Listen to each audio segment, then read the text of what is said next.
New chief election commissioner appointed. ठीक है, new chief election commissioner appointed. Election commission का काम क्या होता है? The main function of the election commission was to conduct election in the state as well as center। चाहे वो राज्य सरकार की बात करें, चाहे वो केंद्र सरकार की बात करें, यानी कि केंद्र सरकार का मतलब है एमपी का जो इलेक्शन होता है, मेंबर ऑफ द पार्लियामेंट का जो इलेक्शन होता है, और स्टेट लेवल पे जो एमएलए का जो इलेक्शन होता है, यानी कि विधानसभा का जो इलेक्शन होता है, वो कौन करता है? वो इलेक्शन कमीशन ही करते हैं। तो उसके लिए अगर मैं स्टेट लेवल की, डिस्ट्रिक्ट लेवल के इलेक्शन की बात करूं, जैसे कि पंचायती राज इलेक्शन या म्युनिसिपैलिटी इलेक्शन की बात करूं, या लोकल गवर्नमेंट के इलेक्शन की बात करूं, तो वो इलेक्शन जो है अलग अलग सेपरेट स्टेट इलेक्शन बोर्ड करता है। जैसे कि उड़ीसा का उड़ीसा बोर्ड करेगा, यूपी का यूपी बोर्ड करेगा, केरला का केरला बोर्ड करेगा। But if I'll talk about the Vidhan Sabha election and MP election, तो that was conducted by the Election Commission of India। तो इलेक्शन कमीशन इलेक्शन करवाने के लिए एक एक एक यू कैन से जो है एक कमिटी होती है। कमीशन में 3 मेंबर्स होते हैं आज के डेट में। एक है chief election commission, 2 are the all other members. तो ये तीनों को अपॉइंट करते हैं जो है राष्ट्रपति। तो all the members of the election commissioner are appointed by whom? Appointed by the president. ठीक है, तो हाल ही में अभी जो न्यूज है, the central government on Monday announce appointment of the Gyanesh Kumar.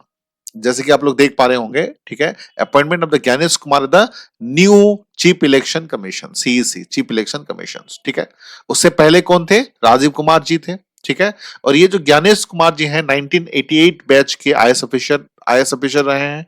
Kerala cadre में वो काम करते थे। ठीक है, और हालांकि बाकी जो सीनियर 2 अदर कमिश्नर हैं उनसे ये सीनियर मोस्ट हैं। ठीक है, और बाकी 2 मेंबर्स हैं, वो है सुखबीर सिंह संधू। ये जो है सुखबीर सिंह संधू जो है officer from the Uttarakhand, and second जो है विवेक जोशी जी। ये जो है विवेक जोशी जी। ठीक है, तो बाकी जो 2 मेंबर है, एक है सुखबीर सिंह संधू एंड विवेक जोशी जी। हालांकि चीफ इलेक्शन कमिश्नर में प्रेजेंटली जो है ज्ञानेश कुमार, पहले जो थे राजीव कुमार जी थे। ठीक है, चलिए अब थोड़ा सा इलेक्शन कमीशन के बारे में हम लोग जान लेते हैं। ठीक है, कि इलेक्शन कमीशन होता क्या, what do understand by the election commission. ठीक है, इलेक्शन कमीशन होता क्या है? देखो सिंपल सी बात है बेटा, इलेक्शन कमीशन का काम है इलेक्शन कंडक्ट करवाना। सिंपल सी बात है। ठीक है, और जब इट वाज एस्टैब्लिश्ड, ये एस्टैब्लिश्ड हुआ था 25 जनवरी 1950, जिस दिन को सेलिब्रेट किया जाता है नेशनल वोटर डे के हिसाब से। 25 जनवरी 1950 को इलेक्शन कमीशन का गठन हुआ था, और इलेक्शन कमीशन का हेडक्वार्टर भी दिल्ली में है, और इसीलिए 25 January celebrated as the national voter day. ठीक है, राष्ट्रीय मतदाता दिवस के हिसाब से भी मनाया जाता है। राइट, तो अगर मैं बात करूं इलेक्शन कमीशन की बात करूं, चाहे वो प्रेसिडेंट का इलेक्शन हो, चाहे वो वाइस प्रेसिडेंट का इलेक्शन हो, चाहे वो एमपी का इलेक्शन हो, चाहे वो एमएलए का इलेक्शन हो, ये सब कौन करता है? ये सब जो करता है वो इलेक्शन कमीशन ऑफ इंडिया ही करता है। लेकिन उसके साथ साथ अगर मैं बात करूं कि म्युनिसिपालिटी और पंचायती राज का इलेक्शन, यानी कि जो लोकल गवर्नमेंट का इलेक्शन, पंचायती राज में अगर मैं बात करूं विलेज पंचायत, जैसे कि जो होती है सरपंच का इलेक्शन, समिति ब्लॉक लेवल पे समिति सभ्य का इलेक्शन, डिस्ट्रिक्ट लेवल पे जिला परिषद का इलेक्शन, ये है अपना अपना separate state election board. Separate state election board, यानी कि अगर महाराष्ट्र का होगा तो महाराष्ट्र बोर्ड, अगर बिहार का होगा तो बिहार का बोर्ड, या आंध्र प्रदेश का होगा तो आंध्र प्रदेश का बोर्ड। और सेम स्टेट लेवल पे जो म्युनिसिपालिटी का इलेक्शन भी स्टेट लेवल पे बोर्ड करवाता है। लेकिन अगर मैं बात करूं प्रेसिडेंट का इलेक्शन, वाइस प्रेसिडेंट का इलेक्शन, या फिर जो एमपी का इलेक्शन, मेंबर ऑफ पार्लियामेंट, या फिर एमएलए का election, member of legislative assembly, यानी कि विधानसभा का इलेक्शन, ये जो है election commission of India conduct करती है। उसके अलावा एक चीज और बता दूं, अगर कोई डिस्प्यूट होता है प्रेसिडेंट का इलेक्शन, ठीक है, वो सीधा सुप्रीम कोर्ट को जाता है। ठीक है, supreme court is responsible for that. ठीक है, बाकी सब केस में जो इलेक्शन कमीशन होता है, एमपी एमएलए, ये सब किस केस में जाता है? ये जो है election commission of India is responsible. ठीक है, और अगर म्युनिसिपालिटी और पंचायत लेवल पे कुछ भी होता है तो वह state separate board election commission is responsible. ठीक है, तो कॉन्स्टिट्यूशनल प्रोविजन की बात करें इलेक्शन कमीशन का, देखो आर्टिकल जो है 324 से 339 के बीच में उसको लिखा गया है। 334 से लेकर 334 में क्या है कि superintendent direction and control of the elections to vested in the election commission, की किस प्रकार से इलेक्शन होगा, आर्टिकल 325 में लिखा गया है कि no person to be ineligible for including to claim to be included in the special electoral roll on the ground of religious, मतलब धर्म, जाति, वर्ण, सेक्स के हिसाब से उसको जो है आप भेदभाव नहीं कर सकते हो। हर जाति के लोग, हर धर्म के लोग, हर भाषा के लोग और हर जेंडर के लोग जो है उसमें पार्टिसिपेट कर सकते हैं। ये क्या कहता है आर्टिकल 325 कहता है। आर्टिकल 326 क्या कहता है कि election election to the house of the people, to the legislative assembly of the state to be based on the adult suffrage. देखो, ये हाउस ऑफ द पीपल का मतलब क्या है? हाउस ऑफ द पीपल का मतलब है लोकसभा को कहा गया है, या फिर legislative assembly of the state का मतलब है जो सिंपल लैंग्वेज में जो एमपी का इलेक्शन होता है लोकसभा में और जो एमएलए का इलेक्शन होता है विधानसभा में, वो क्या होगा? एडल्ट सफरेज के हिसाब से। एडल्ट सफरेज का मतलब क्या है? Those who are more than 18 years they can cast their vote. 18 साल से जो ज्यादा उम्र का है वो वोट देने का एलिजिबल रखते हैं और वो वोट दे सकते हैं, उसको क्या कहा जाता है? Adult suffrage. तो ये जो लोकसभा का इलेक्शन और जो विधानसभा का इलेक्शन होगा वो जो है एडल्ट सफरेज बेसिस में होगा, मतलब जिसको ज्यादा वोट मिलेंगे वो ही कैंडिडेट जीतेगा और 18 साल के ज्यादा उम्र के लोग वोट देंगे। ठीक है। आर्टिकल 327 क्या कहता है कि power of the parliament to make provision with respect to the election to the legislature. ठीक है, ये पावर ऑफ द पार्लियामेंट है to make the provision with respect to the election to the legislature. Parliament के पास power है।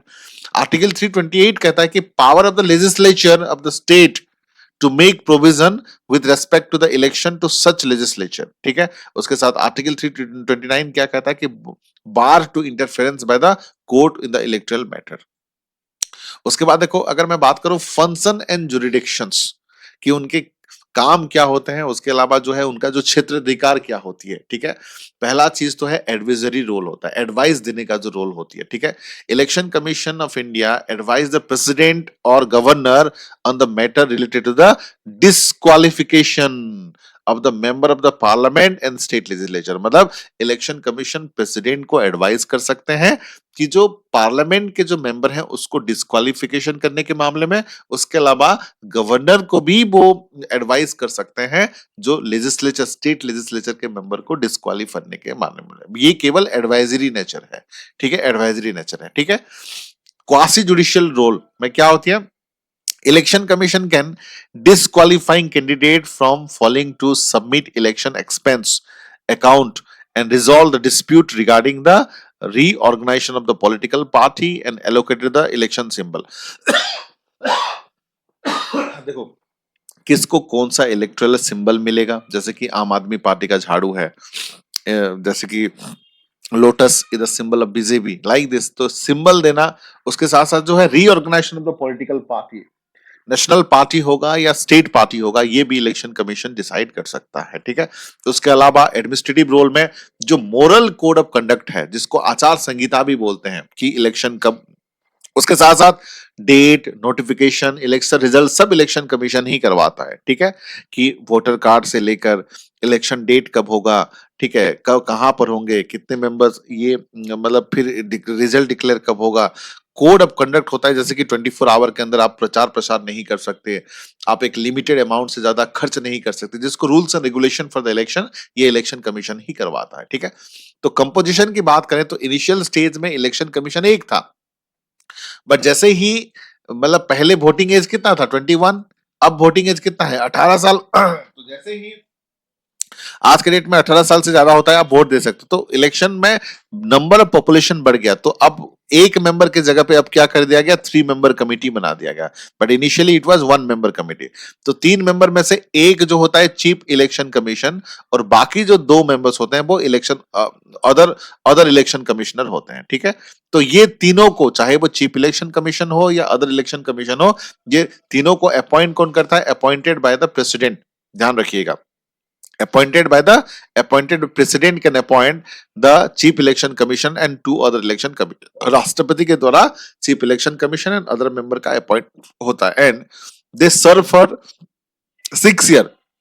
6 साल के लिए होते हैं और लास्ट एज उनका 65 साल तक वो काम कर सकते हैं, ठीक है।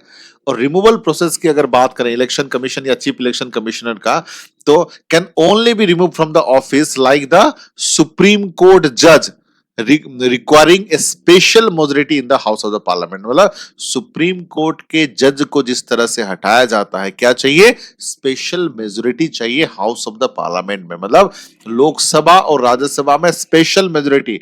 स्पेशल मेजोरिटी का मतलब क्या है, एक सिंपल मेजोरिटी का मतलब होता है 50% प्लस वन, स्पेशल मेजोरिटी का मतलब बेटा 2/3%। स्पेशल मेजोरिटी में दो कंडीशन होते हैं। पहला कंडीशन क्या होता है कि टोटल मेंबर का 50% से ज्यादा प्रेजेंट होना चाहिए। टोटल मेंबर का 50% से ज्यादा प्रेजेंट होना चाहिए और प्रेजेंट मेंबर का 2/3 सपोर्ट में होना चाहिए। ये इतना इजी नहीं होता, it's a very difficult process. तब जाके जो है हम चाहे चीफ जस्टिस, चाहे सुप्रीम को सॉरी इलेक्शन कमीशन के, चाहे वो चीफ इलेक्शन कमीशन हो या अदर कमिश्नर मेंबर को हटा सकते हैं। मतलब सुप्रीम कोर्ट के जज को जिस तरह से हटाना डिफिकल्ट होता है, उनको भी हटाना डिफिकल्ट ही है एक तरफ से। अब चलिए बच्चों, आप लोगों के लिए एक सवाल है, आप लोग नीचे आंसर कमेंट करके बताइए। आंसर है, क्वेश्चन है, देखिए, consider the following statement with respect to the election commission. ठीक है, पहला क्या है, फर्स्ट स्टेटमेंट क्या है, chief election commission can be removed from the office through impeachment by the parliament. ठीक है, impeachment by the parliament. And second क्या है, all election commission have equal say in decision making of the election commission. All election commissioner have equal say in decision making the election commission. बताओ which of the above statement are correct. उनसे से कौन सा correct है, कौन सा incorrect है, नीचे कमेंट करके बताइए। उसमें बेटा दोनों ही करेक्ट है, ध्यान रखिएगा, दोनों ही करेक्ट है। Answer C is the correct answer. Answer C जो है यहाँ पर करेक्ट आंसर हो जाएगा, बोथ 1 and 2। देखो पहला स्टेटमेंट क्या कह रहा है कि the chief election commission can be removed from the office through the process of impeachment. जिस तरह से जजेस को हटाया जाता है प्रोसेस ऑफ इम्पीचमेंट के थ्रू, उनको हटाया जाता है, करेक्ट है। और सेकंड है ऑल द इलेक्शन कमिश्नर, का मतलब है 3 इलेक्शन कमिश्नर है, उसमें से एक चीफ इलेक्शन कमिश्नर है एंड 2 जो है अदर अदर कमिश्नर है। तो टोटल तीनों मेंबर का जो इक्वल से ऑफ डिसीजन मेकिंग, उनका डिसीजन मेकिंग पावर सेम होती है। ये करेक्ट है, दोनों स्टेटमेंट ही करेक्ट है। तो ऑप्शन 1 and 2 दोनों ही करेक्ट है यहाँ पर। ठीक है बच्चों, चलिए उसके साथ मैं बता दूं आप लोगों के लिए एक प्रीलिम स्पेसिफिक ये बैच देख रहे हो, 2025 को ध्यान में रखते हुए हमने बैच शुरुआत कर दिया है, जिसमें आपको प्रीलिम के लिए बताया जाएगा। किसी भी प्रकार का डाउट है, क्वेरीज है, आप इस नंबर पे जो है कंटैक्ट कर सकते हो। इस नंबर पे, यहाँ पर नीचे दिए गए नंबर 8527007432। उसके अलावा जो है हमने यूपीएससी फाउंडेशन बैच भी स्टार्ट कर दिया है, यहाँ पे आप ज्वाइन कर सकते हो, जिसका 30,000 है, बट अभी डिस्काउंट चल रहा है, 15,000 में आपको मिलेगा। उसके अलावा मैं बता दूं आप लोगों के लिए अब की बार यूपीएससी पार बैच स्टार्ट है और हिस्ट्री ऑप्शनल का बैच भी स्टार्ट है और आपको पब्लिक एडमिनिस्ट्रेशन ऑप्शनल बैच भी स्टार्ट है। ठीक है, यही सेम नंबर है, आप इस नंबर पे जो है कंटैक्ट कर सकते हो, 8527007432। डायरेक्टली मुझसे बात कर सकते हो। स्पेशली आप जो है मुझे जब भी कॉल करोगे 1 PM पे कॉल कर सकते हो, डायरेक्टली यहाँ पे ज्वाइन कर सकते हो। ठीक है, आज के लिए इतना ही। Thank you all, have a nice day, जय हिंद।